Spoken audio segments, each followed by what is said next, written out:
Hello, I'm Will Skolton, and I'd like to lead you in another Scripture Alone Bible study on what the Bible really says. This study is going to clear Paul of what the church teaches. The name of it is, Paul says he did nothing wrong against the Jewish law or the temple. Who do you think is right? Do you think Paul is right? Or do you think the church is right? Who are you going to believe? Are you going to believe the scriptures or are you going to believe the church? So, is the Sabbath done away with? Is the Torah done away with? Circumcision? Let's see what Scripture has to say.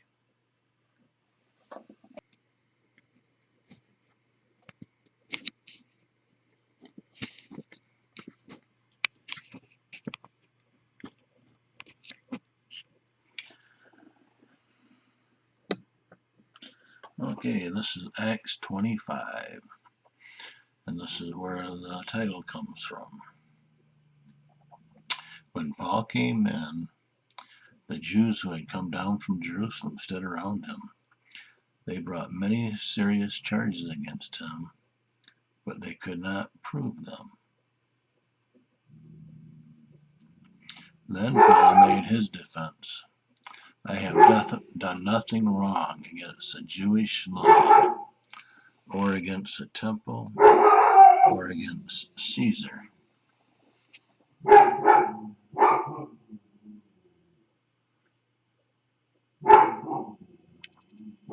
This is Acts 24.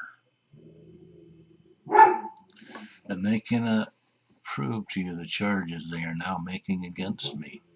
However, I admit that I worship the Elohim of our ancestors as a follower of the way, which they call a sect. I believe everything that is in accordance with the law and is written in the prophets. Wow.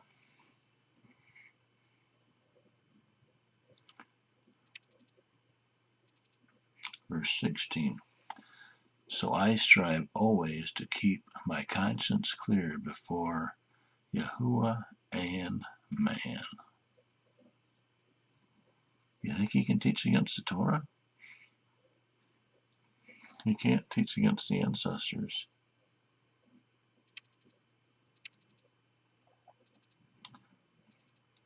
Chapter 28 of Acts. My brothers, although I have done nothing against our people or against the customs of our ancestors. Wow. I'd say the church is wrong. They're still accusing him of the stuff he didn't do, huh? Let's go.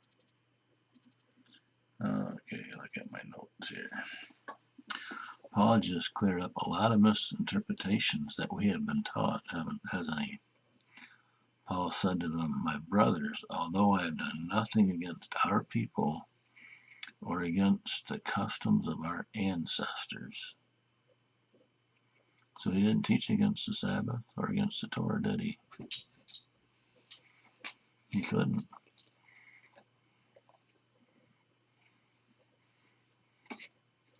Because if he did, he wouldn't have a clear conscience with Yahuwah. So what's Exodus 20 tell us? Remember the Sabbath day by keeping it holy. 6 days, that'd be 1 through 6, you shall labor and do all your work, but the 7th day is a Sabbath to Yahuwah your Elohim. On it you shall not do any work.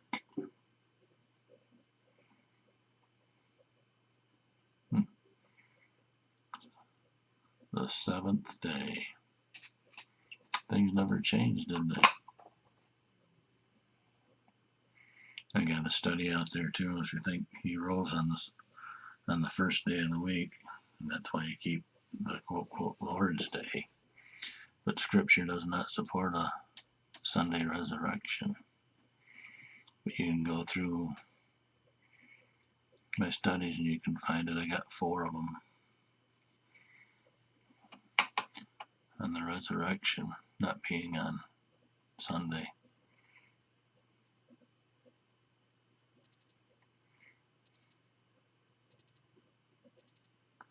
So this will be Ezekiel 66. When you see this, your heart will rejoice, and you will flourish like grass. The hand of Yahuwah will be made known to his servants, but his fury shown to his foes. See, Yahuwah is coming with fire, and his chariots are like a whirlwind.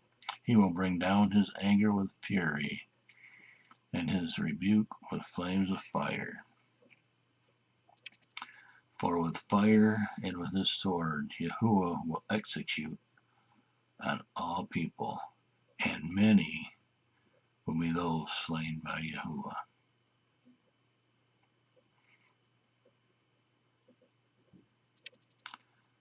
Those who consecrate and pure themselves to go into the gardens, following one who is among those who eat the flesh of pigs, rats, and other unclean things. They will meet their end together with the one they follow, declares Yahuwah. So I think it'd be a good thing for eternity to stop eating pig and other unclean things. Something to think about. Just because the church tells you it's okay doesn't mean anything. The one who sins will die.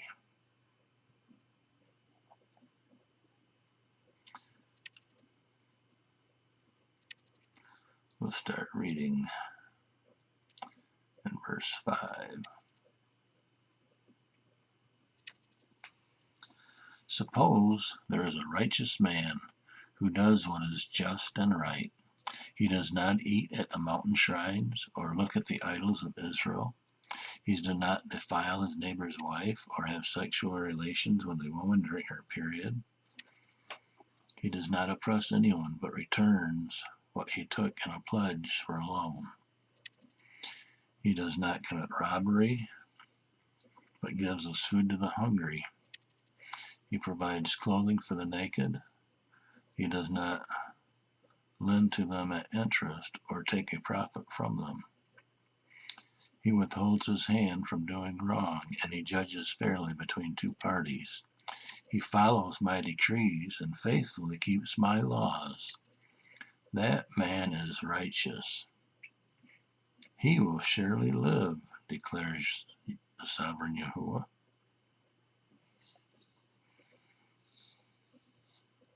Suppose he has a violent son. He eats at the mountain shrines. He defiles his neighbor's wife. He opposes the poor and needy. He commits robbery. He does not return what he took in a pledge. He looks to the idol. He does detestable things. Now, these detestable things, are we talking about what man says is detestable or what Yahuwah says is detestable? Because there is a difference. But let's keep reading. He lends at interest and takes a profit. Will such a man live? He will not. Because he has done all these detestable things, he is to be put to death. His blood will be on his own head.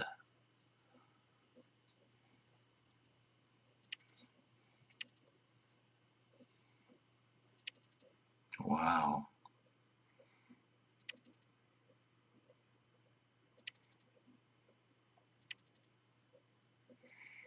That was Ezekiel 18. Ezekiel 44.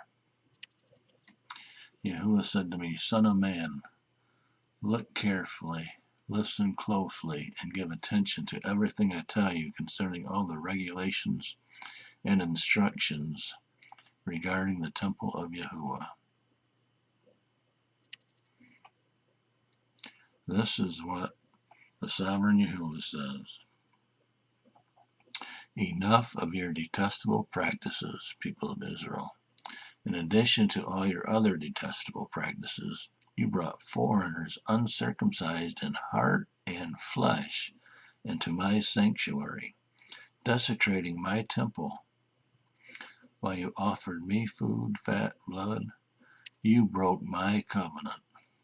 Instead of carrying out your duty in regard to my holy things, you put others in charge of my sanctuary. This is what the sovereign Yahuwah says. No foreigner, uncircumcised in heart and flesh, is to enter my sanctuary. Not even foreigners who live among the Israelites. Wow. And you see sanctuary here. But there's a heavenly sanctuary too, isn't there?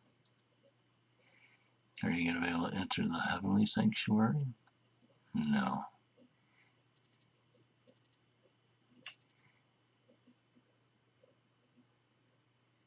Paul did not teach against circumcision, did he? Let's make it easier. Let's go to see what the Most High calls detestable. I did a word study. I'll bring it right up here. We're going to look at a few key verses, but you can look at all of them. I just want to point a few of them out to you. Okay. I'm not going to click on abominable image because everybody knows what that is. But let's look at the blue here.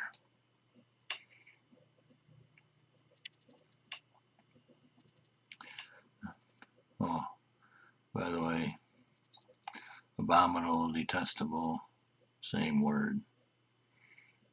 Okay.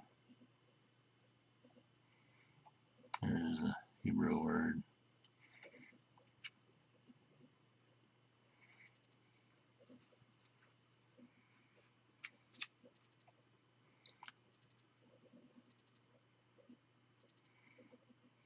Leviticus 18:22.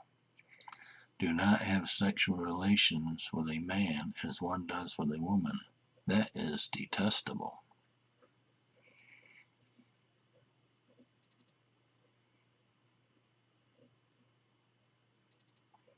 Oh, 14 verse 3. Do not eat any detestable thing. That would be any unclean thing. Pig, lobster, shrimp, rat, to say a few. You can look it up.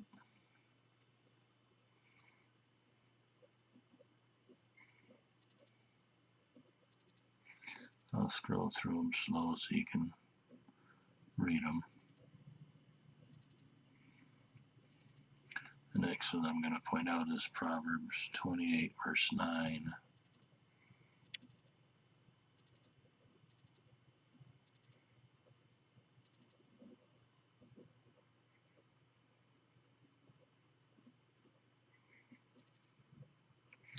Proverbs 28 verse 9. If anyone turns a deaf ear to my Torah, or if you look it up in the Jewish Bible, it says Torah, even their prayers are detestable. Even their prayers are an abomination. Oh.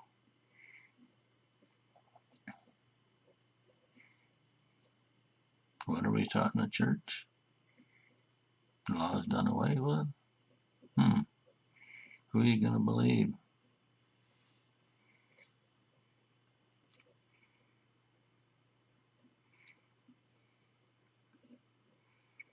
Ezekiel 7.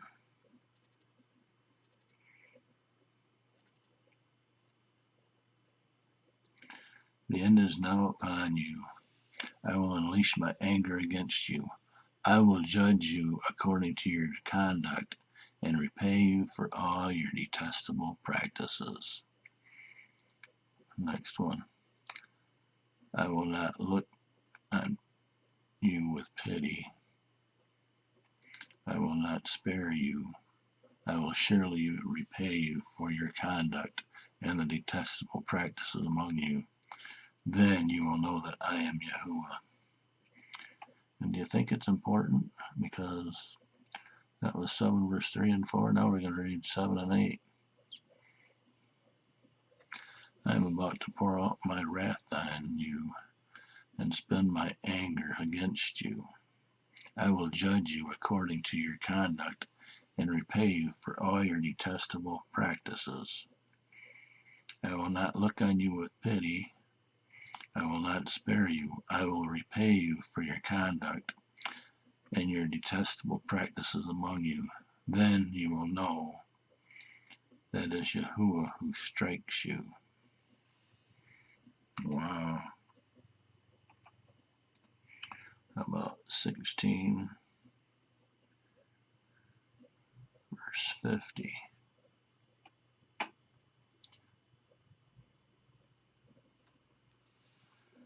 They were haughty and did detestable things before me. Therefore I did away with them, as you have seen. Think we want to do detestable things? 18, verse 13.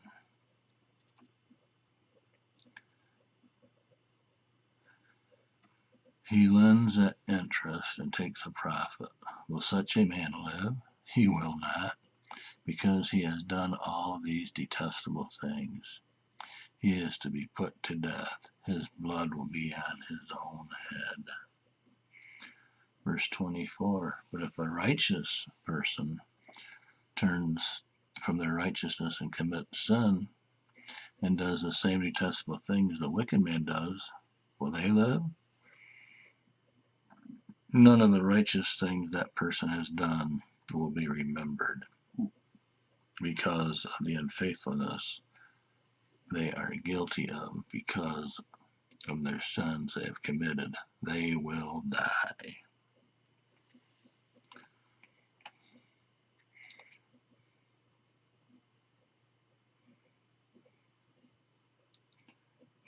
Verse 7.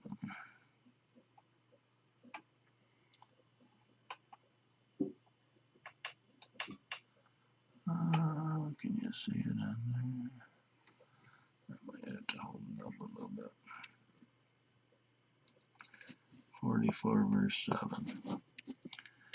In addition to all the other detestable practices, you brought foreigners uncircumcised in the heart and flesh into my sanctuary, and defiled my temple, while you offered me food, fat, and blood, and you broke my covenant.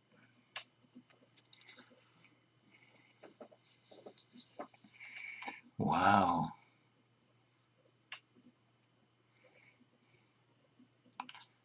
His abominations and detestable things are a lot different than what man teaches, aren't they?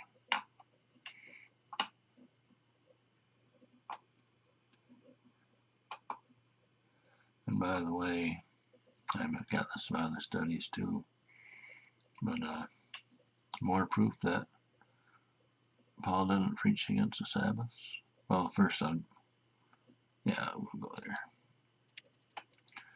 There's 6 verses in the book of Acts that will show us Paul kept 85 Sabbaths, and probably at least 80 of them are after the Jerusalem Council. Jerusalem Council happened in Acts 15. This is Acts 17 here. As was his custom, Paul went into the synagogue on 3 Sabbath days, and he reasoned with them from the Scriptures. Oh yeah, before we go any further in Acts, what was Yeshua's custom? And on the Sabbath day, he went into the Sabbath into the synagogue, as was his custom. Wow. So Scripture tells us that Paul and Yeshua both had the same custom of keeping the Sabbath. Okay, this one is before the Jerusalem Council. On the Sabbath they entered the synagogue and sat down. After reading from the law and the prophets. Oh, did you hear that? The law and the prophets. The leaders of the synagogue sent word to them saying, "Brothers, if you have a word of exhortation for the people, please speak."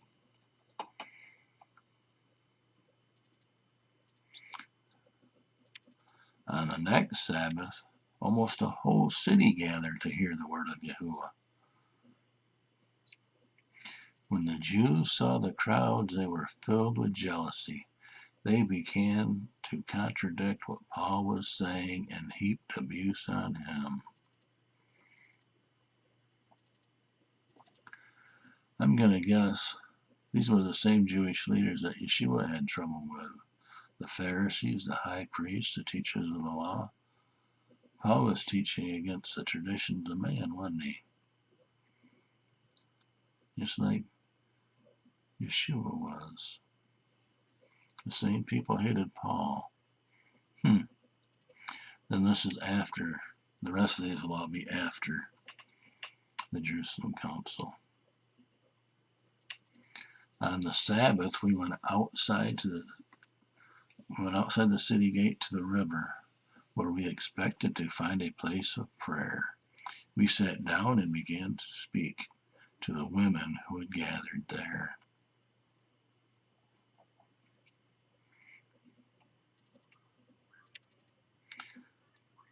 Chapter 18. Every Sabbath he reasoned with them in the synagogue, trying to persuade the Jews and the Hellenists. That's not Greek people, it's people who speak Greek and are in the Greek culture, but it's not Greek. Okay, every Sabbath.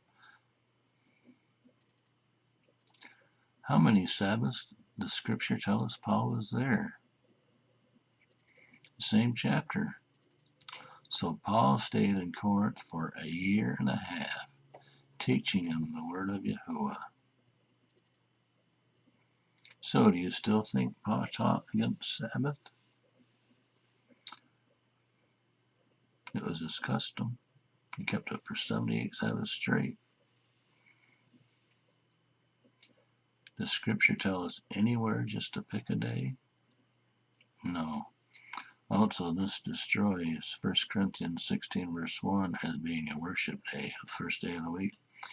I also have a study on first day of the week. The King James added day because if you look in all the passages that it says first day of the week, it always happens between Passover and Pentecost. What are they told to do? Count weeks. Okay, the first Sabbath week, not the first day of the week. No, here's the 16th. Okay, now about the collections for Yahuwah's people. Do what I told the Galatian churches to do. On the first Sabbath week, each one of you should set aside a sum of money,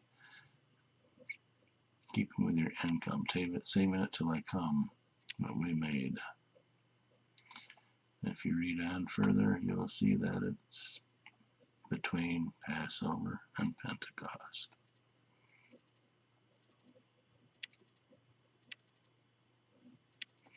Genesis 2. By the seventh day, Yahuwah had finished the work he had been doing. On the seventh day, he rested from all his work. Then Yahuwah blessed the seventh day and made it holy. Questions. Is there anywhere in all Scripture that tells us Yahuwah blessed and made holy any other day?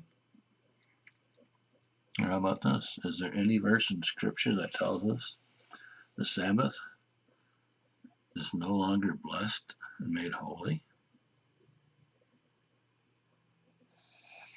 While we're on the subject, what does Scripture say? Can you find support for any holidays or holy days you keep in Scripture? No. If not, who do you follow? Now we'll finish up the last thing of Paul. Okay, this is a warning from Peter. So, dear friends, since you are looking forward to this, make every effort to be found spotless, blameless, and at peace with Him. Bear in mind that Yahuwah's patience means salvation, just as our dear brother Paul also wrote you with wisdom that Yahuwah gave him. He writes the same way in all his letters, speaking to them of these matters. His letters contain things that are hard to understand, which ignorant and unstable people distort as they do other scriptures to their own destruction.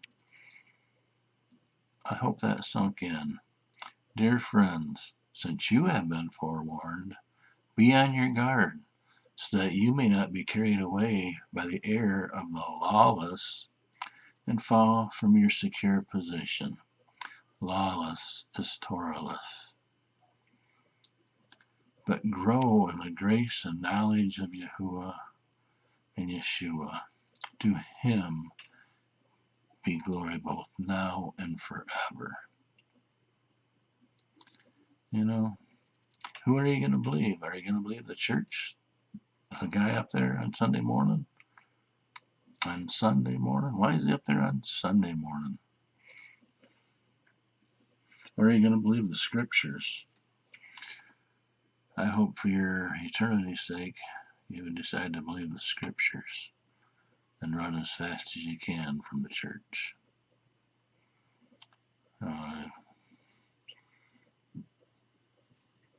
If you think this is correct, please pass it on and tell people the truth. Thank you for your time. And may Yahuwah bless you.